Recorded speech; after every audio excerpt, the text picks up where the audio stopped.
October 2వ తేదీన సంభవించబోతున్న రెండవ మరియు ఈ సంవత్సరానికి చివరి సూర్యగ్రహణం రోజున సూర్యుడు, బుధుడు, రాహువు, కేతువు అశుభ స్థానాలలో ఉండడం వల్ల కొన్ని రాశుల వారి జీవితాలు తలక్రిందులవుతాయి. ఆ రాశులు ఏమిటో ప్రస్తుతం మనం తెలుసుకుందాం. మేషరాశి. మేషరాశి వారికి సూర్యగ్రహణం అనేక కష్టాలను తెచ్చిపెడుతుంది. ఈ సమయంలో మేషరాశి జాతకులు నష్టాల పాలవుతారు.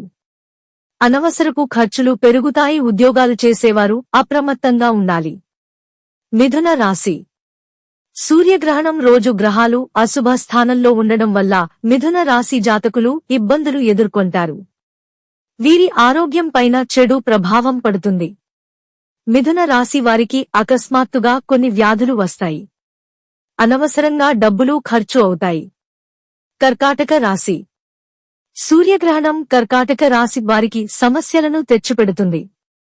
కర్కాటక రాశి జాతకులు ఆర్థిక లావాదేవీలు, పెట్టుబడుల విషయంలో జాగ్రత్తగా ఉండకపోతే నష్టపోతారు. ఈ సమయంలో ఎవరిని గుడ్డిగా నమ్మి డబ్బు పెట్టుబడి పెట్టకూడదు. వృశ్చిక రాశి. సూర్యగ్రహణం వృశ్చిక రాశి వారికి ఆర్థిక ఇబ్బందులను కలిగిస్తుంది. వృశ్చిక రాశి జాతకులు ఈ సమయంలో ధన నష్టాన్ని చూస్తారు.